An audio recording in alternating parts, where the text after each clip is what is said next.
college football is so incredible right now because we have the expanded playoff and we've got these teams like Indiana and Vanderbilt, and they're in the mix. Georgia Tech, they're in the mix. This is good for the sport. And I think when I think of the structure of this sport, I think of the hemming and hawing that went in for years to this original expansion from the BCS to the 4-team playoff, and then from the 4-team playoff now to what we have with the 12-team playoff. Unequivocally, the growth of the playoff has been great for college football, and we're seeing the dividends pay out with some of these teams that have access to the top end of the sport, even if there's no way they would get into a 4-team playoff. This has been great. They're raising money. Their stadiums are full. Fan bases are engaged. All of this is good for the sport. Now, there's also been a lot of talk recently over the offseason specifically about future expansion in college football. And I would just direct everyone, there's starting to be a little bit of news start to float around. So here's where we're at right now, is that the powers that be would have to agree on a new format in order to change the college football format after the 26th season. They would need to agree basically by early December.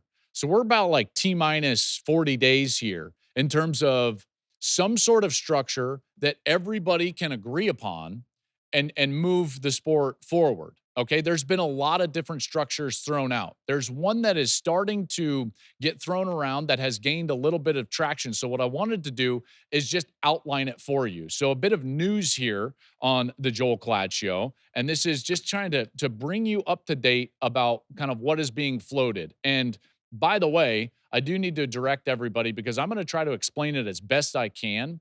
But as you know, these can be hard to just explain or listen to. So either one, go to the YouTube page and you'll have all the graphics up here on the Joel Klatt Show so you can follow along on YouTube. Or go to the Fox Sports website. And I would highly suggest you go to the Fox Sports website because you can read about this proposal, this system, what's being kind of talked about, and you'll have a much better idea of what is going on. So let's get started. So here's what's being floated out there. And it was kind of floated out in the summer, but not in this exact mold or vein. This is a 24-team college football playoff model. And, you know, like I said, it's starting to be talked about and gain a little traction. What I wanted to do is just outline it for you. So here's what it is. What we have right here is that the top 4 conferences, the Power 4 conferences, from each of the Power 4 conferences, 4 teams would get automatic berths. So that's over on the left side of the graphic, and those white dots represent the automatic berths for each conference: Big 10, SEC, Big 12, and ACC.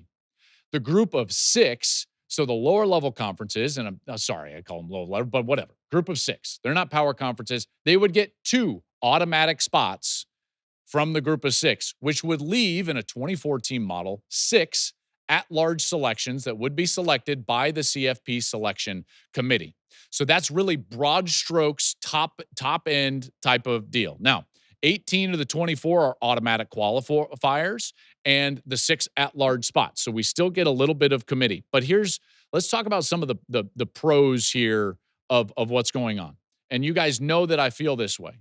Number one, any change to the playoff in any form, I think really needs to minimize the committee and create better roads of access rather than selection. So with the selection being moved down into those 6 picks and getting 18 defined paths for teams to have access to the playoff, I think would be a quality thing. I think that you need to increase the valuable regular season games, both in the non-conference and in the conference. So you need to make conference games more valuable. Well, you do that by increasing the value of finishing in the top 4 in these Power 4 conferences.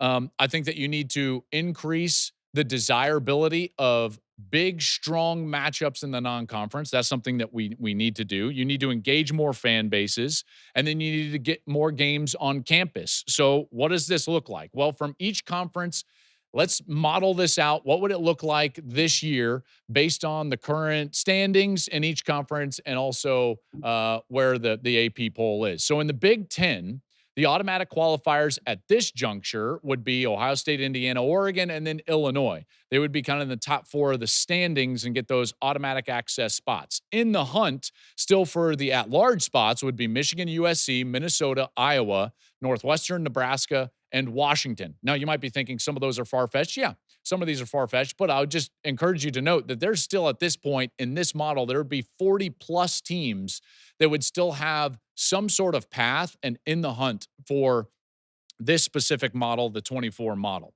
Now we move on. So the SEC would look like this. The automatic qualifiers would be Texas A&M, Bama, Georgia, and Ole Miss.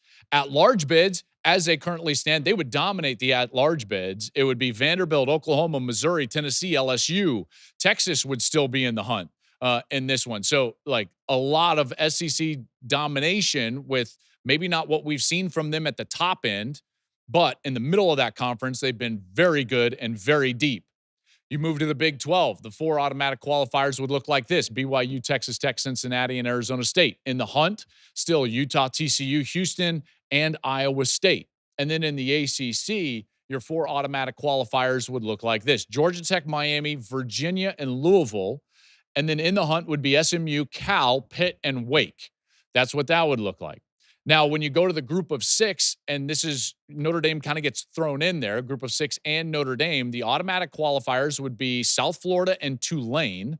They would be the top group of 6 teams. Notre Dame would be getting an at-large. And then in the hunt, we would have Navy, Memphis, San Diego State, North Texas, James Madison, UNLV, and Boise State. So that's a kind of a broad stroke look at each conference. Now let's look at what a bracket would look like in this model this year. And again, there's a lot to look at. So as we look at the wall right now, I just want to point out a couple of things. Number one, the asterisks are those teams that are getting in with at-large spots. So those at-large spots are Mizzou, Vanderbilt, Notre Dame, Oklahoma, LSU, Tennessee. Now, the bottom teams in these first-round matchups, which are also highlighted in white, those are the home teams. Another huge point to this model that they're discussing right now is that both the first round and the second round would be on campus. In this model, there'd be 8 teams that get first-round buys and be moving into that second-round position. So you'd have a first round of Tennessee at Virginia.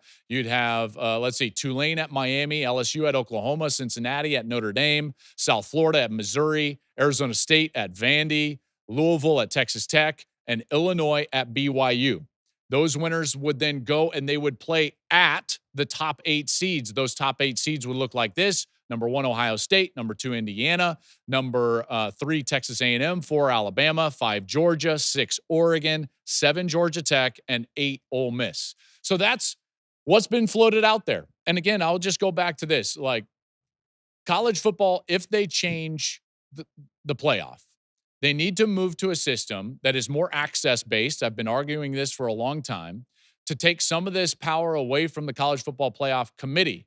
Putting the sport in the committee room, I think, is devaluing non-conference games, and it's not helping us. I don't think it's helping us at all. I think defining the path would make more teams relevant. It would make more games relevant deep into the season.